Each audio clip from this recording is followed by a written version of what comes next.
Star Trek The Next Generation, Starfleet Academy, Number 2, Line of Fire, Chapter 3. The starship Repulse sailed through the ether of space.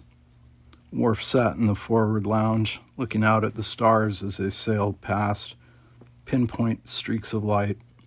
It was a remarkable sensation, being on a vessel that cut through the vacuum as easily as a sharpened knife could slit the throat of an enemy.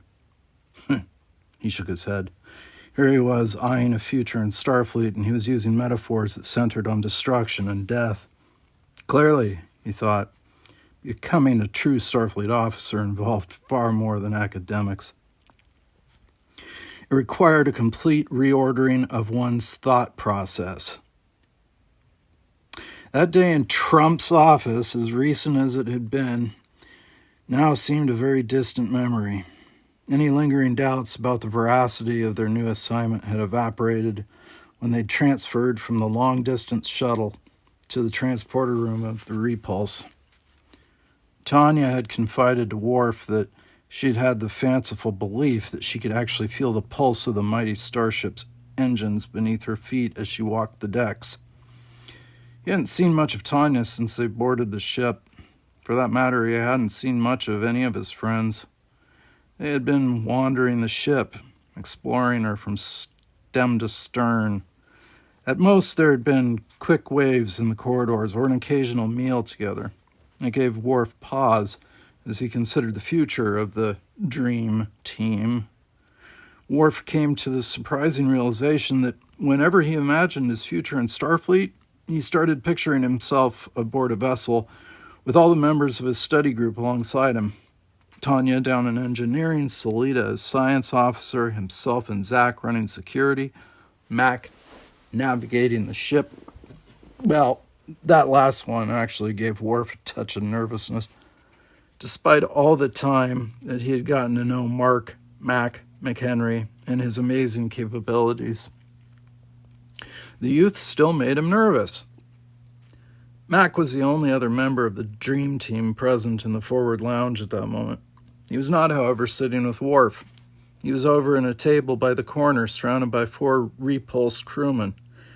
They were holding playing cards, and one of them, Worf could hear, was explaining to Mac the intricacies of playing poker. Mac, for once, was not in his usual semi-dream state of consciousness. He seemed totally focused, nodding and clearly taking in everything the senior officer was telling him. The other officers were smiling and nudging each other. Worf shook his head. "Fools," he muttered. "Who's a fool?" a voice asked behind him. Worf turned and saw the smiling face of the ship's commanding officer.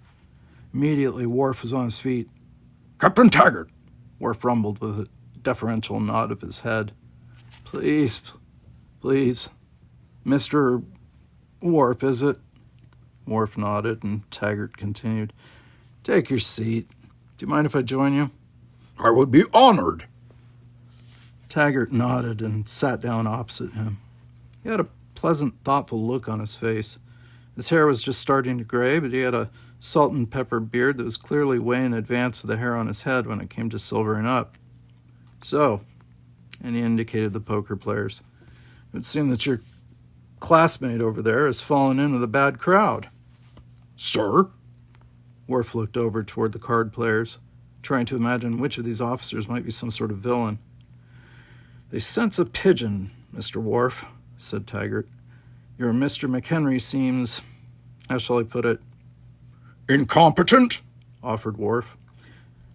I doubt I would have put it quite that bluntly, but admittedly, yes, he does seem one of the odder cadets to trod the decks of the Repulse.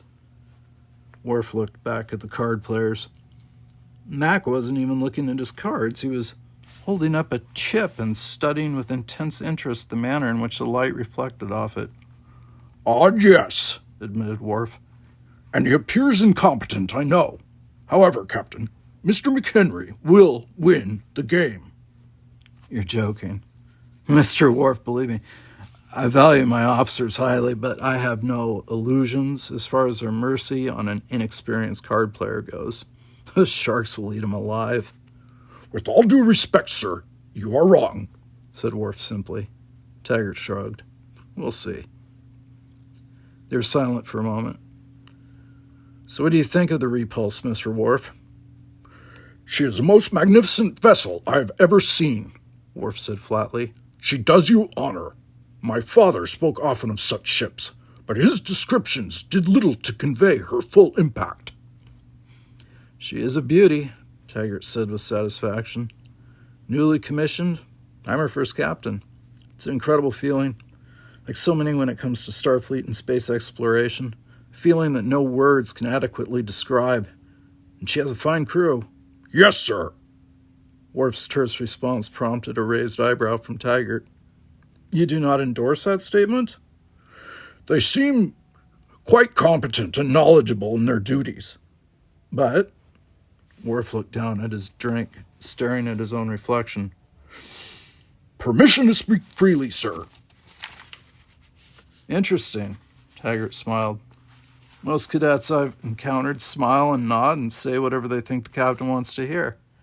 And here you have something you want to say that you feel is so compelling that you want to make sure you won't be charged with insubordination. Worf was silent. Very well, Mr. Worf, say what's on your mind. Has someone on my crew given you difficulties? No, sir, said Worf, gazing downward once more. However, I get a distinct sense of unease from the ship's personnel when I am around. Many times I see people perform, what is the expression, a double take. They see a Klingon, and then they see the uniform, and they have to look again because they have difficulty reconciling the two. And you find that annoying? Worf sighed. I find it disappointing. When I first came to the academy, I experienced hostility on the part of numerous classmates. I had thought that Starfleet officers would react differently. That is all. Taggart frowned. Has anyone been rude to you? Said you were not fit to wear the uniform of an academy trainee? No, sir. They've just looked surprised to see you. Yes, sir. Taggart laughed. Worf was slightly startled at the captain's reaction. Mr. Worf, you had me worried there for a moment. Sir? Tell me, Mr. Worf, if you saw a troop of Klingon warriors heading your way, dressed in silver and black leather, bristling and bearded and as fierce as Klingon warriors can be, and one of their number was a blonde-haired, fair-skinned human, what would your reaction be? I mean, think of it. A human being, light skin, dressed as a Klingon, speaking perfect Klingonese, but a head shorter and about 100 pounds lighter than any of his associates. It would seem odd, admitted Worf. To put it mildly, agreed Taggart. Don't be any less surprised when the crew does double takes whenever a tall young Klingon strides down the corridor dressed as a cadet. No matter how dark his skin, or light his skin, or who cares about skin? It is quite simply an uncommon sight, a Klingon. Going through Starfleet training doesn't rob you of your ability to be surprised. What it does do is force you to take those surprises on their own terms. Understand? Worf nodded, beginning to. Now, if anyone says or does anything to make you feel unwelcome, well, that's a different story. That is behavior that simply will not be tolerated in a Starfleet officer. Beyond that, though, well, you might as well get used to the fact that as the first Klingon to enter Starfleet, you're going to turn a lot of heads. You know what? Let them stare. Getting noticed can be a valuable tool for advancement. If people are watching you already, and then you perform at or above expectations, that can only bode well for you, right? Yes, sir. I suppose you are right. Of course I'm right, said Taggart. I'm the captain. He sighed, looking out at the stars. Yeah, but you know, Mr. Worf, I'm relieved that this destructive conflict between the Klingon Empire and the Federation has finally ended. It was a long road from the Kittimer Conference to the circumstances that brought about your sitting here in the Repulse Forward Lounge. Why are you relieved, sir? Because the galaxy is a tricky enough place to navigate, and the Klingons are one of the most formidable peoples I've ever encountered. I have a daughter, Mr. Worf. Her name is Ariel. She's in Starfleet too. Loved what her old man did and decided to follow in his footsteps. My fantasy is that she winds up taking over the command of the Repulse when I'm ready to move on. It is possible, sir, said Worf. Yes, it is. Not likely, of course, but possible. And being a father, naturally I want things to be as safe as possible for her, even though deep space is one of the less safe places in which a person can go running about. And if she's commanding a starship in a galaxy where the Klingons are with us rather than against us, well, that's one less thing for me to worry about. Understand? Yes, Captain, completely. An astonished gasp and a series of moans reached their ears. Worf and Taggart turned and looked at the source, the card game. Mac had just shown his hand, to the dismay and irritation of the older, more experienced card players. They threw down their cards in disgust as Mac pulled the chips in the pot over to him. The stack in front of him had grown to huge proportions. One of the crewmen was moaning. I don't believe it. I bet my tricorder that he couldn't beat my hand. I love that tricorder. It's got all the latest features. Good, said Mac calmly. I could use one. Taggart was gaping in surprise, and he looked back to Worf. Mr. Worf, I stand corrected, he said. Your Mr. McHenry is taking the Repulse Ace poker crew to the cleaners. We call him the Quiet Killer, Worf told him, which was something of an exaggeration. Actually, they usually called him Airhead, although Tanya insisted it was meant affectionately. Perhaps you should join in, Mr. Worf. Imagine if a second cadet came in and raked them over the coals as well. I see little point in card games, sir, said Worf stiffly. Games should be the type that test a warrior's ability to survive, not a trivial exercise in gambling. Don't sell poker short, Mr. Worf. Learning when to bluff, when to gamble, when to hold tight to your cards, and when to fold up and go home. Those are lessons that... Taggart's communicator beeped. He tapped it and said, Taggart here. Captain, this is Woods. We're approaching Dantar 4, but sensors have just detected another ship. Identified? Yes, sir. It's a Klingon ship, sir. Taggart and Worf exchanged looks, and Taggart was immediately on his feet. I'll be right up, Mr. Woods. Taggart out. Taggart started toward the door and then stopped and turned to Worf. Have you ever been up on the bridge of a starship, Mr. Worf? Worf could do nothing to keep the surprise out of his face. Sir, is this because we may be encountering a Klingon ship? Of course it is. There may be an alliance, Mr. Worf, but it's not such an old familiar one that we toss caution to the wind. Besides, and he smiled, this will be a chance to see if only Starfleet personnel do double takes when they see a Klingon in a Starfleet uniform, or whether it's a trait they share with Klingons.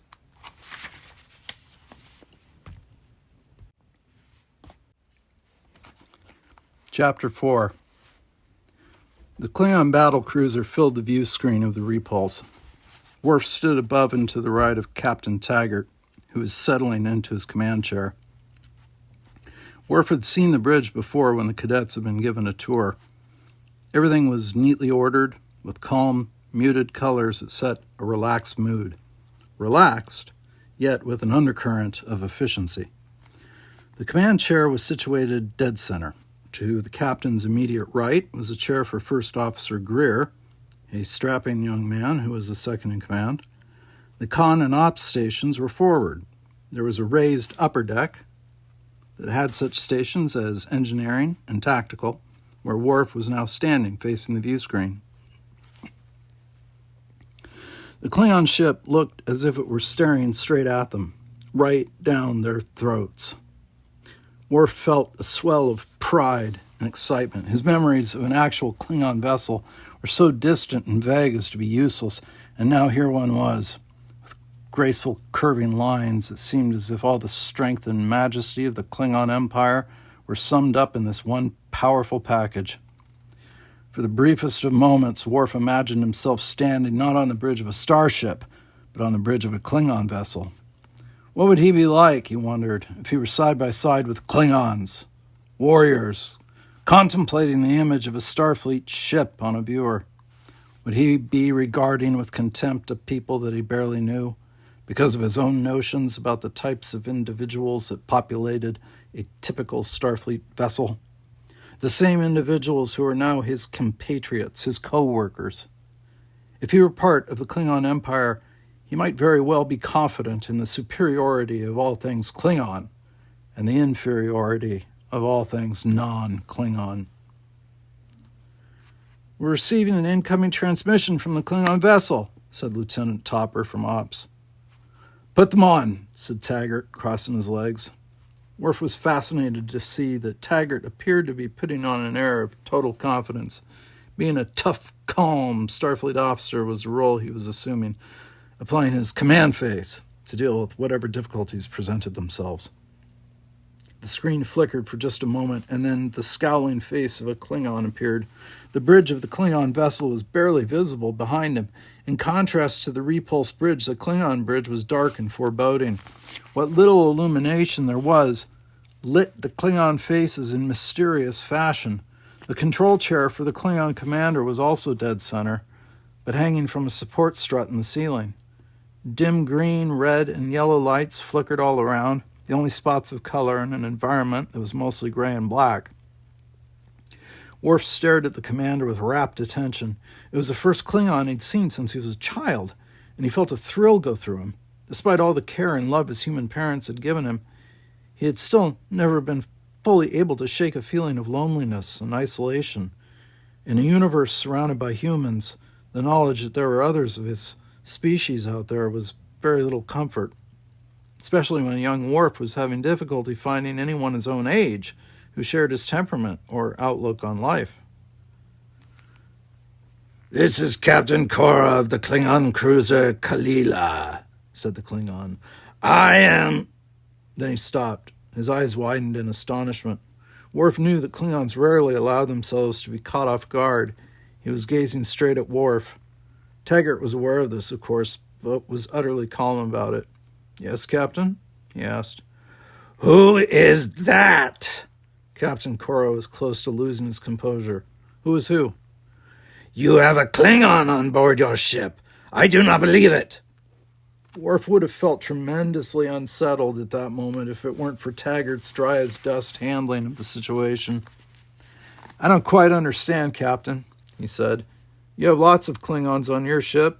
I have no difficulty believing that. We have only one Klingon. That seems far less of a stretch." "Who are you?"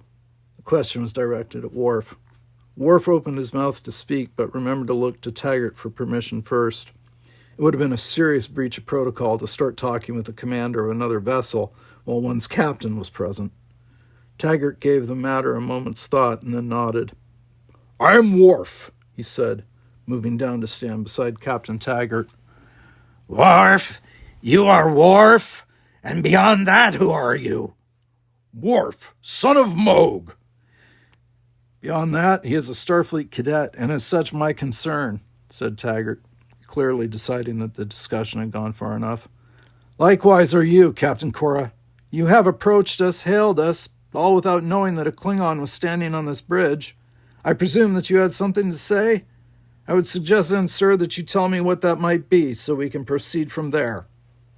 Kora, with effort, forced his attention back to Taggart. "I wish to know if you are en route to Dantar 4. "Yes." "Why?" Said Taggart, raising a scolding finger. "There is no rule in Starfleet, Captain Kora, that says I have to respond to any and all questions. You asked me where we were going, and I answered. Now I ask you a question. Why do you wish to know?" Kora frowned, clearly considering several comebacks before deciding that the best response was to be straightforward. "We are also en route to Dantar," admitted Kora. "We understand that there has been some hostility between the colonists, and we are sending a team to oversee conditions there and settle any disputes." "Settle how?" asked Taggart. "Fairly. I presume that the Federation has no objection to matters being handled in such a manner." "None whatsoever, just as I presume that you have no problem with the fact that we are likewise sending our own team." "Ah," Kora said, understanding dawning. "With Worf to serve as the token Klingon presence to convey the Federation's sincerity. With Mr. Worf, corrected Taggart, to serve in his capacity as a Starfleet cadet. Nothing more than that, Captain. And is Worf to serve as head of your expedition? No, that is being left to a senior ambassador, Alexander Trump. There was clear recognition on Cora's face. Trump! I know of him. A good man, Cora said, almost grudgingly. I will tell him you think so. Very well then, Captain, said Cora after a moment. There is no reason that matters cannot proceed. In the Dantar IV issue, we can assume that a fair settlement is in the best interests of both the Klingons and the Federation. Would you say? I'd have no need to say it, Taggart replied, since you have already said it so well. Cora nodded slightly, but as his image blinked out, he cast one last look toward Worf. It made the young Klingon feel very uncomfortable. The Klingon battlecruiser angled away, and moments later the sleek starship was matching the speed and course of the Repulse exactly. Your opinion, Mr. Worf? Sir? Taggart had turned in his chair and was facing the cadet. Your opinion of the situation. Is it your impression that Captain Cora is going to act in a reasonable manner? It is my impression that Captain Cora will act like a Klingon, Worf said. No more or less than that. The Klingon team will have its instructions as we have ours. I am certain that each will act in the appropriate way. That's good to hear, Mr. Worf, said Taggart. That's very good to hear.